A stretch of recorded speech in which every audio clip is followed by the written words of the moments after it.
Thank you for giving up your time, your learning time, to listen to what I'm going to say for the next couple of minutes. Look, and what we're going to talk about is the use and misuse of these devices in a uniform way. Who's got one of these? Yeah. Don't worry, put a hand. If you haven't, you probably will in the future. Because when I started the role as the youth liaison officer, I used to have to give this speech really to year 7s, because it was a rite of passage from someone from year 6 going into year 7, high school, to grab a hold of one of these. Mum and Dad would give one of these for birthdays or for Christmas. But as parents, what we don't do, and don't do it really well, when we're giving out technology, is explain what the serious consequences and ramifications of misusing these devices can bring. We hand them out, happy birthday, Merry Christmas, and then expect you to go and find what's right and wrong and how we use it. So we're going to talk about that. All right? Because for me and my generation, this is just a telephone with a camera. But for you guys, it's going to be part of your DNA. It's going to be part of your life. It's going to be like a third arm. Girls will not be able to leave home without it. Boys pretty much the same. Girls, heaven forbid, if you lose this thing, there'll be tantrums, crying, mascara running everywhere. Boys pretty much the same. With or without mascara, I don't know. What we don't do well as educators and not as educators, as parents, and I'll talk as a parent with a son and a daughter, is we don't educate our siblings or our sons and daughters really well about the misuse of these devices. We'll talk about that. One exercise I thought about doing when I spoke to my sergeant about the misuse of telecommunication devices and the communication, the way young people communicate adversely with each other when they write nasty things and send them along. I said, how do we explain, or how do we emphasise how bad it is? Because we send a message and it goes. And we think it's gone and I've got that off my chest and it's gone. But we all know through what we've been told is when we send things out by the telecommunication device, by the internet, it's there forever and a day. It's there forever, or as long as the technology holds it. So how do we put that? How do we show people how negative effect that can be? Not only today, but for 3 or 4 or 5 or 6, 7, 8, 10, 20 years in the future. But that message is still there. One idea I said was, if you've got a problem with someone or don't like someone and want to know how badly you don't like them, is that you have to write that note on an A4 piece of paper at school, and you have to go and put it on the board up here. All your feelings about that person. All those harsh words that you've said in this, you have to put it up on the board. Some of them might be pretty bad comments. You have to put it up the board, and that stays there. Not for the term, not for the year, that stays there. That's part of the school. That's there forever and a day. So every person that comes into this classroom from now until in 50 years' time can go, oh, Tim Bourke said that about Mary? No, he wasn't a good bloke, was he? He said that? That's not really nice. What sort of person was that person back then in 2021? It is there for the whole world to see. And that is you. That's your blueprint. That's you. That's what you said. That's what you wrote about that person. And that's it. For everyone to see. Now imagine that. This whole wall full of nasty comments about students from this school or this class said about another student. Not for a day, not for a week, not for a term, for years, and it never comes down. So when your children are coming through here, in a few years' time, they can go in and go, oh, that's what Mum wrote back in. Oh, that's not very nice. Wonder if she's proud of those words now. Wonder if she could change time and come back and not be so nasty. That's what Dad said back then. It's not really nice. You see what I'm saying? What you write now on these devices, when you send that to another person, that stays there forever and a day. Keep that in mind. Because when I'm investigating, and yes, we do a lot of investigation on online bullying behaviour, we investigate it. And I'll get to that point later on. In the police force, we have to put, when we're going to prosecute someone, we have to put our brief of evidence together, and I'm not going to bore you with the whole legal process. We have to put our brief together, we have to put it all, has to go through all these checks and balances before we get to court, and then the magistrate will make a determination whether we're successful or not. That's pretty low, it's about 50-50. With telecommunication offences, it's 99.9% success rate when we prosecute someone.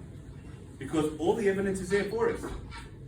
We take the device, we take it to the detective's room, we plug it into a machine called a Celebrite machine, punch in a few key words, a few key dates, and all our evidence comes out. All the nasty words, all the nasty photos, all the nasty language comes out. We put it all together, put it before a magistrate, and he'll have a look at it and go, yeah, guilty, see ya.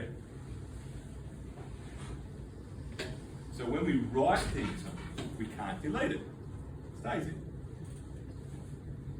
Cannot be deleted. That machine in the detective's office, called the Celebrite machine, plug it in, bang, bang, bang. Everything comes out. Whether you've deleted it or not. So Tim, can I just jump in there? One of the platforms I know students will use is Snapchat. I'm glad you asked. Yes, and it's my understanding that from conversations I've had with students over the past, is that once that message is sent and read, it disappears. Yeah, it disappears from the screen.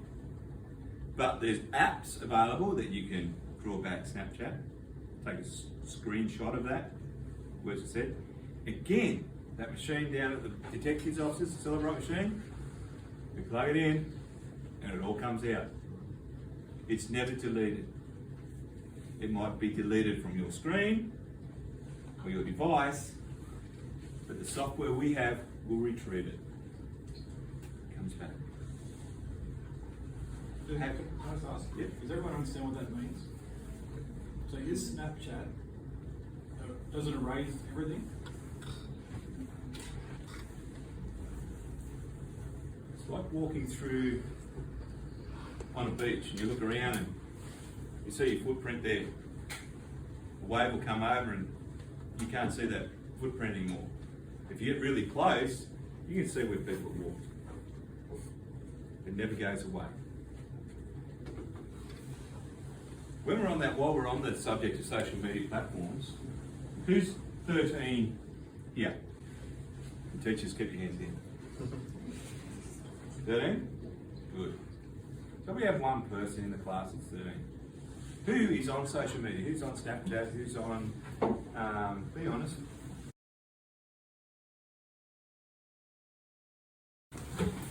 We're going to talk about that for a while. The age limit is 13 for a lot of those, and I'm not individual ones, so roughly 13. I'll leave it at that. Because there are new ones developing all the time. Keep it at 13. What happens now? And I'll tell a story about a young bloke who's from Wagga. He went on a social media platform, I don't know which one, when he was 11 and a half. It's supposed to be 13. Now, he went on, he wanted to be a pilot. That's all he wanted to do. He wanted to be a pilot. Since he was little, he wanted to fly. He wanted to be a pilot. He went to school. He talked about flying. Everything was about flying. Pilot. And out at the airport here, we have Kendall Air Academy that teaches people to be pilots. Who's flown? It's been an airplane. Yeah, good. Now the idea about an airplane is that we keep the airplane up here, yeah? We don't want to be in one of those ones that goes thing. I don't want to be sitting in that one. I want it to go like that, and when it's going to come down, I want it to gentle, land, okay, nicely. I don't want to be sitting in and go yeah, no one wants to be in that plane. Alright, so a pilot, when they jump in their plane, they've got to do all the checks. They've got to be really honest with all their checks. They've got to mirror checks. They sit in there, yep, 1 wing, 2 wings, yep, tick.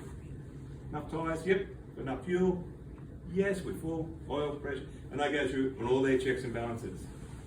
Yep, they've got to be honest about it, they check anything, if anything faulty or anything they pick up, they've got to report it, and the plane doesn't go anywhere. So they've got to be switched on, they've got to be honest with everything they do. So that plane will stay up there.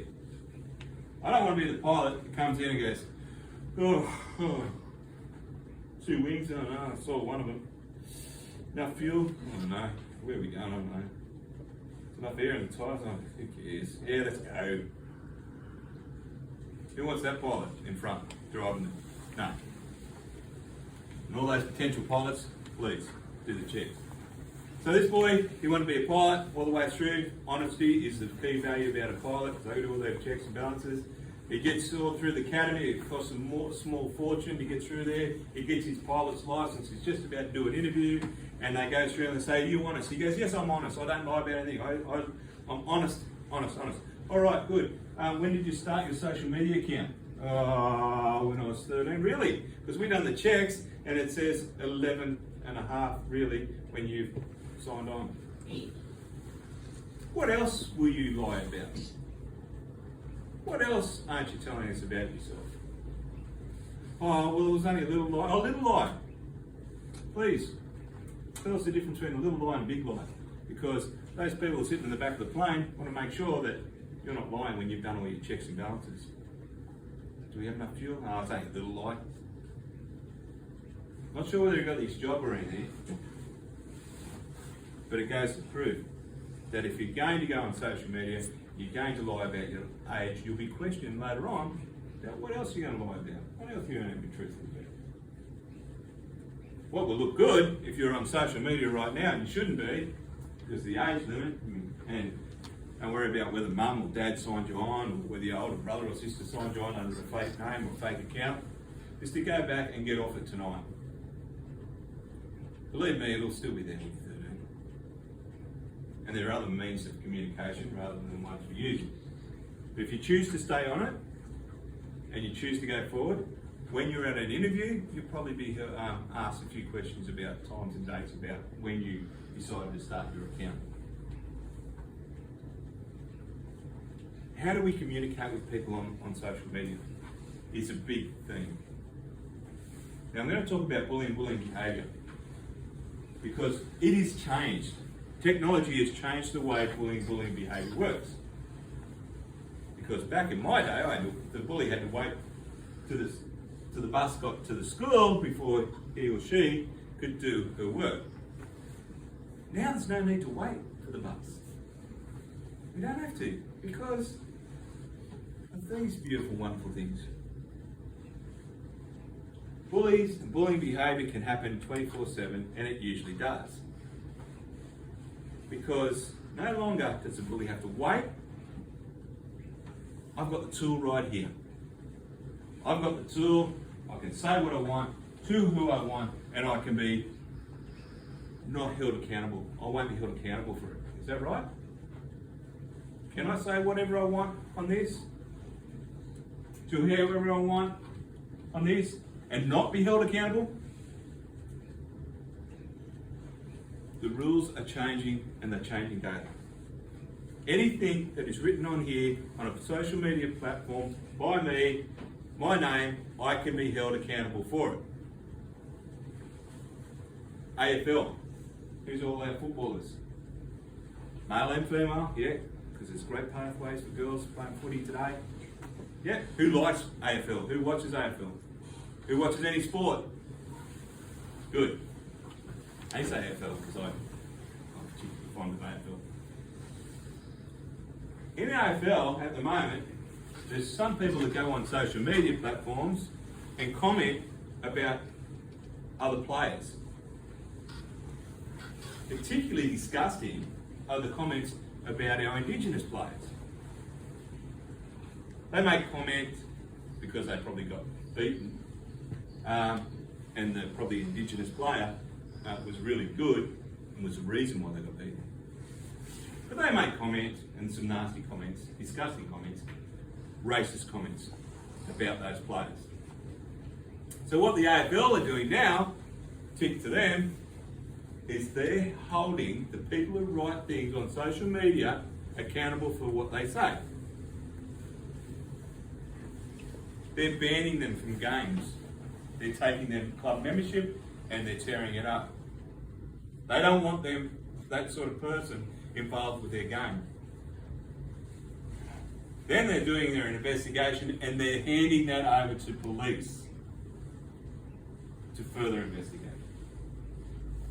Because the key thing, and this is the key thing, people, is if you use this device to threaten, harass, intimidate, or cause fear or harm to another person, that is an offence under the Telecommunications Act. If it's reported, police will and have to act. If I use this device to cause someone fear, to intimidate, to harass, to bully, then that is an offence. And it's not really a school issue, although the school is very proactive in this part with their education and their telecommunication policies. It is a police issue. And if it's reported to us, we will act in some way, whether that's by an educational program or whether it's by a legal process. It will be acted upon. Because the harm these things do is immense. And sometimes we don't understand that. We don't understand the harm that this causes. And getting back to the AFL players, the Indigenous players, these are grown men, these are footballers, these are big, strong footballers, tough footballers. They should be able to handle being called names, nasty names. They should be able to handle that, right? No one deserves that. They don't handle it well, and they report it because we shouldn't stand for that sort of behaviour. They report it, and it causes them angst. It causes them to be cranky, angry, fearful. It causes them. These are big AFL footballers. They're tough, rough. So how would it affect young people in our schools, or young people in our society? It has a big and damaging effect. It causes people to be sad. It causes people not to think that they're worth much. And it causes people to go to places that we don't want them to go. Because at the end of the day, we want people to come to school to be happy, to hang with their friends. Because why do we come to school? What do we come to school?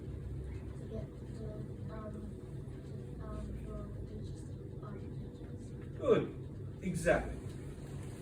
Almost correct. Learn and grow, good. Real reason we come to school is to hang with our mates. Yeah? And if we're happy hanging with our mates, the byproduct of that is we're going to learn. If we're happy to come to school, we're happy to be here, we're in a good place, we'll learn. Which just gives us a good education, which gives us a future. Gives us choices to make. We can have choices. We can go to uni, we can go to become lawyers, doctors, pilots, teachers, police. We need police, we need more.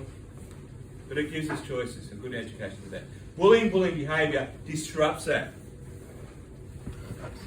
If I'm going to go to school and I know the bully's going to disrupt me, or they're going to be there, I don't want to go there anymore. And then it puts everything in jeopardy. So, this is what happened to a young girl. Not at this school, at another school. She was happy. She was bright. She had a good circle of friends. She wasn't the best academic performance, but she was okay. She was really good at sport.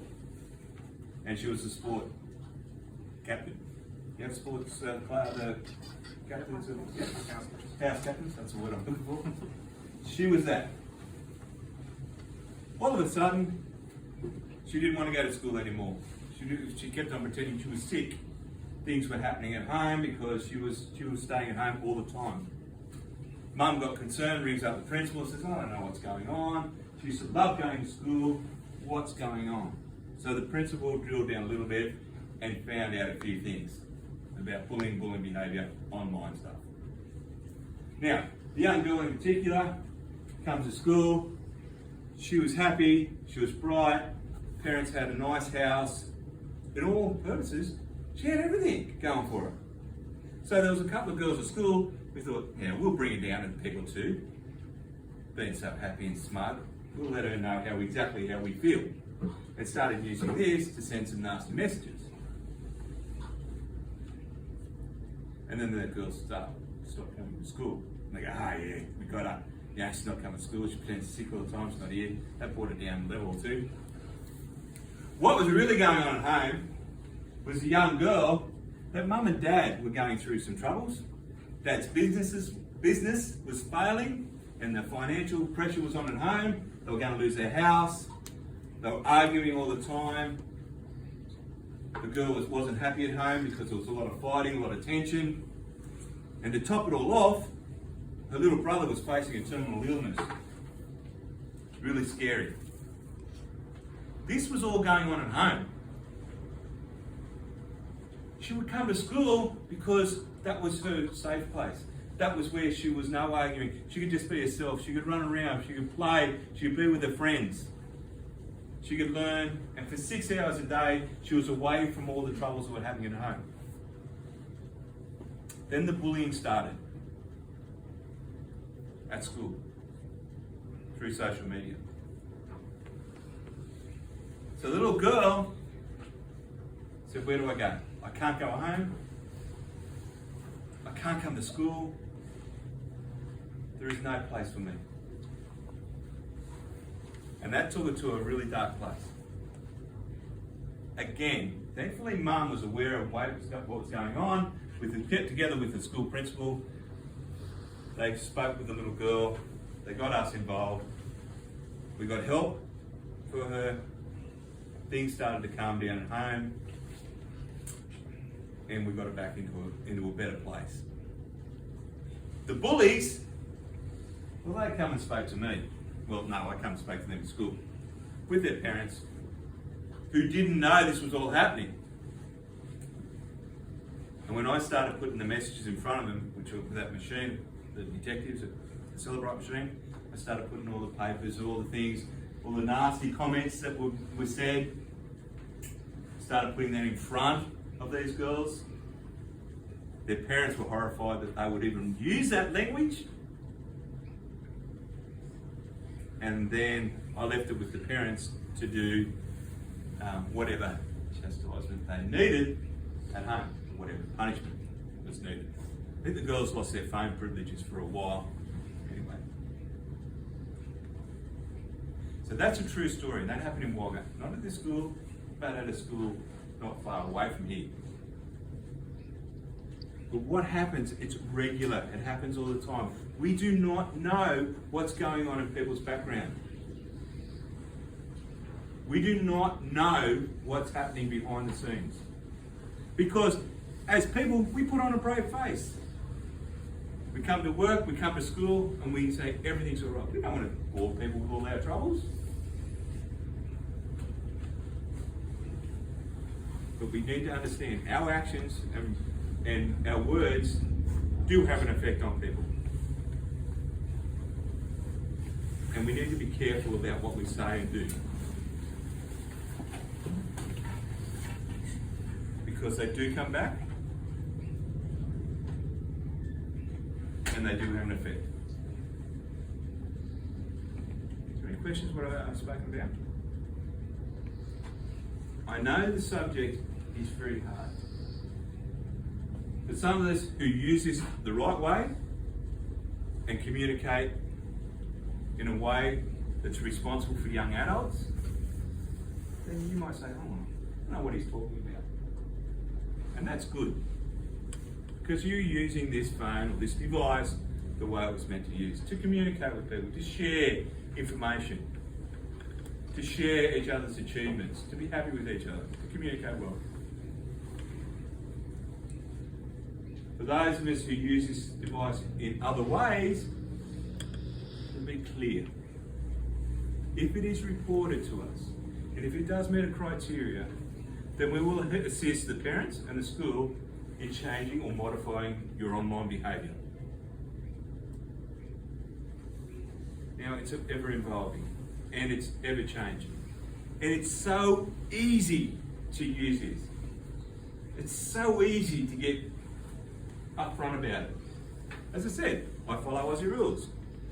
And I see some comments that some people make on a football forum, and I go, hang on, that's not right. Tell this bloke what I think of him. They're going to pull back and go, really? Is it worth it? Is it worth me saying anything? Do I need to send that? When I'm all wired up, when I'm really cranky, when I'm all emotional about a game of football? Pull back, have a think about it, and go, no. Now, if I have to do that at my age, then we all have to do it at any age. We all pull back. For those of us who are going to send messages, put one thing in front. Would my mother or grandmother approve of me sending this message to another person to read? Am I prepared to write it out and put it up on the board for everyone to see? If it doesn't meet that criteria, if you're not prepared to handwrite it and put it up on the board for everyone to see, then don't send it here. Because the chances are, if it doesn't meet that criteria, I can print it out, put it in front of you, and have other people read it. Is there any questions about what I've spoken about? Is it all clear? Is it all crystal clear? Like really, really, really clear. Are there any grey areas that we go, oh, can I send this and not be in trouble?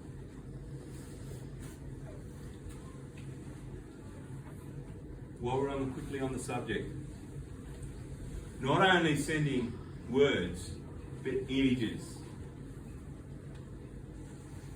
are finding their way on my desk. And as we use these devices and how easy they are to use, we're finding these images are easy to be transmitted. Images are the same as words. If mum wouldn't approve of me sending that image, or if I'm going to take that image and I'm not prepared to put it up on the board for everyone to see, then I don't send it. And for you, I wouldn't send it. And as I said, I know how easy it is. When I go on holidays, I take a photo of the big fish that I caught, and I send it to all my mates and go, yeah, another monster from the deep, and they all comment on it. Now, if I can send that to all my contacts, you guys can send it to your contacts, and it goes further into other contacts. And before you know it, this photo is gone viral. Now, girls and boys, we do things a little bit differently with the imaging. What happened to one girl is she was at a sleepover with a couple of mates, friends. She was getting dressed. The other two come in with the camera and took a photo of her while she was getting dressed. Now, the girl that was getting dressed didn't want that photo to be taken of her. She didn't say, she wasn't posing. She was caught unawares, and They said, oh, look, that image is going to go nowhere. It's just between us, and friends. Our group, it's only our group. Won't go any further. 2 weeks later, there was a little bit of a fight between the group. The girl said, I don't want to talk to you anymore, I'm going home. The other girl said, I'll give her back that photo that we took. I'm going to send it to all my friends. The photo went out. The girl came in on school on Monday and said, oh, what'd you do on the weekend? Is that you? Horrified that this photo had gone through the school. Everyone's laughing at her. Everyone's making jokes about her.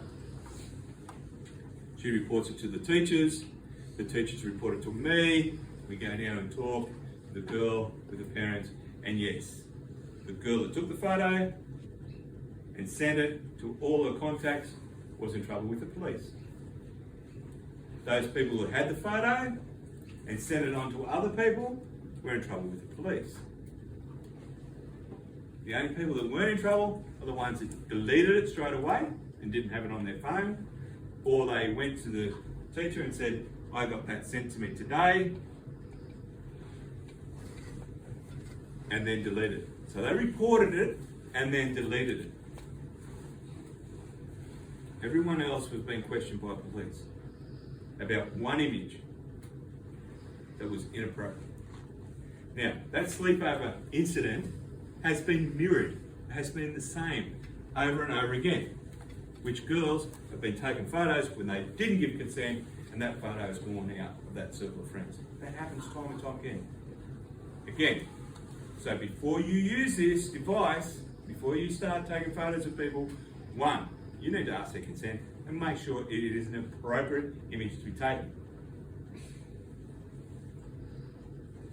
Boys are doing similar things with your sleepovers, but we won't go through all the whole details. You get the message. Inappropriate images sent by these devices to other people is against the law and will be acted upon. Use your device the way it's meant to be used. Any questions about that?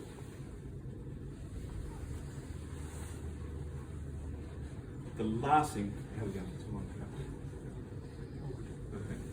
The last thing I want to talk about, again, using this device, is the pressure from young ladies, and that's what you are, young ladies, to take inappropriate images of yourself and send it off to other people, boys in particular, who are requesting those images. I'm going to talk about this one because this is really sensitive. It's really close to me. Because the girl involved was in year 6. Who's in year 6? Yep. Girls. Who's not in year 6 but will be next year? They're all in year 6. All in year 6. Good. This happened to a young lady in year 6 in a private school in Walden. She was pressured by boys in year 8, 9 and 10 to take an inappropriate image of herself and send it to them. So this pressure came from older boys. What happened was the older boys would put pressure on this young lady to take an inappropriate image, and it started, and at first she said, no way, that's not me, I'll go away. The pressure was immense. Every time she got on the bus here, they'd talk about it, and the young girl would be under enormous pressure to take that image. Over a period of about 6 months, the request would happen, and she said no. Every time. Ignored the boys, go away. The boys would say, when you come to high school next year, you'll be part of us, you'll be part of the in-group.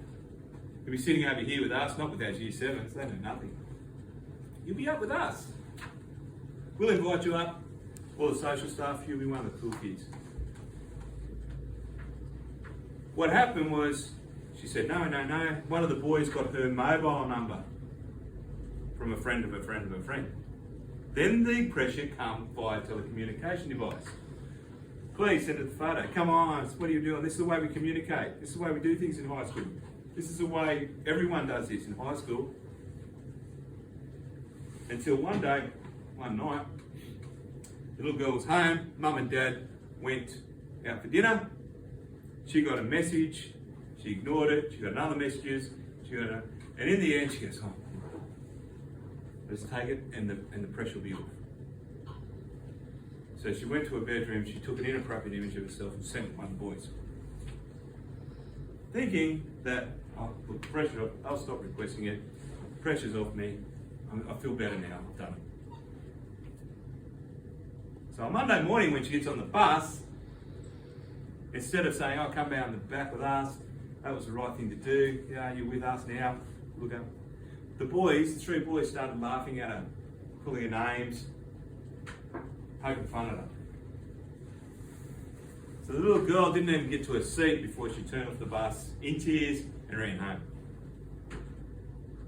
Again, we're talking about a young lady in primary school who was very good at her studies. She was good at sport. She had a good circle of friends. Loved going to school. Didn't want to go to school anymore. She was sick. She didn't want to get on the bus. She was crying. She went to a room. Mum couldn't work it out because the young girl used to be out for dinner, talking, jovial, having fun. She turned into a recluse. She went back to her room all the time. She hid away. Didn't want to go to school. She rang the principal rang me. We drilled down a little bit further, and then finally she told me what had happened. And then showed me all the requests on the phone. So, everything was sent by Snapchat. The boys thinking, "Oh, they'll send those requests and it'll all go." She screenshotted them, and the app that we were talking about earlier saved all the Snapchat stuff. Now, I'm not going to go too technical because that's about as technical as I'll get. When she showed me all the requests, I got her phone. We took the phone to the detective's office. The Celebrite machine we kept talking about, that spewed out all the evidence that I needed. Then I started ringing the three boys, their parents. I spoke to Mum and Dad first, and I said, "I need to see young man about requesting inappropriate images of a young girl." Well, I was the worst person in the world. They were yelling at me, screaming at me, telling me that they were going to have my job and I'm going to talk to my boss. I said, "That's fine. If you want my job, you have to go to the academy, you have to do all the stuff, and all the shooting and all the training. But then if you want to do that, you can have my job." That was a joke. When we got to the police station, they were still cranky with me. We had the interview.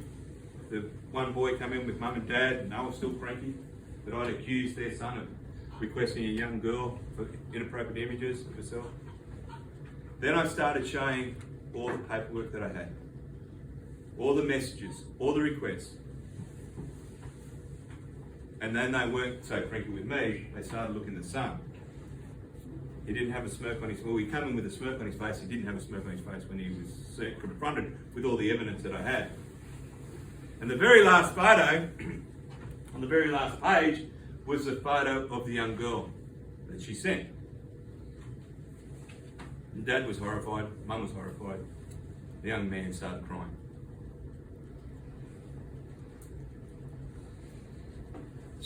Mum turned to the young man and said, "You have a sister in year 6. How could you do this to another girl?" So that happened 3 times for the 3 different boys. Exactly the same scenario, exactly the same. They were cranky with me, yelling and screaming. I brought my sergeant in to sit in and make sure everything went well, smooth. And the last image on everyone was that young girl. So all 3 boys walked out with a recorded legal process against their name, all vowing to talk to their mates about social media and respectful relationships with other people, and not to put pressure on young girls to take inappropriate images of themselves. Now, the reason why I tell this story here and not up in high school, which I do in high school, it's aimed at the boys. And as young men, going forward from here, take that on board. Respectful relationships. And as young girls, because it happened to a girl in year 6, We talk to you about the pressures that other people may or may not put on you, and how to protect yourself in those incidents. Whenever I'm talking about things, I'm talking about things that happen in Wagga, the things that I deal with or investigate or have confronted.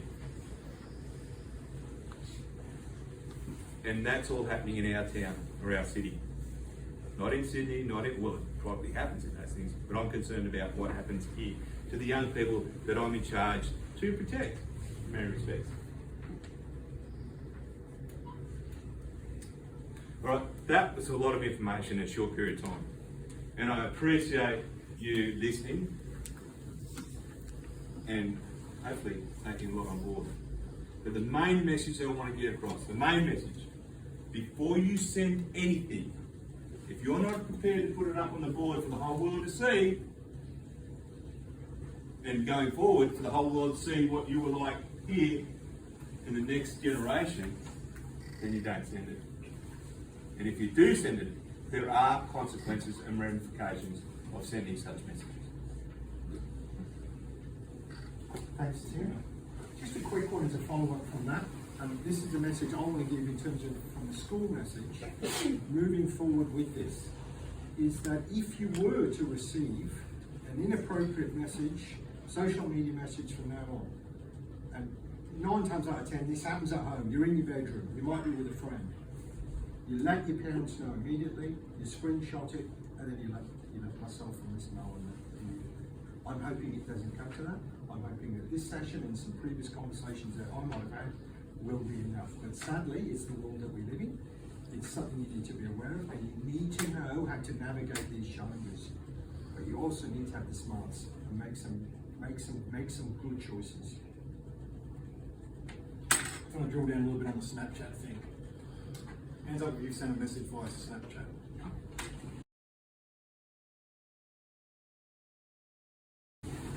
Those things aren't gone forever, like maybe you thought they were when you walked in here this morning.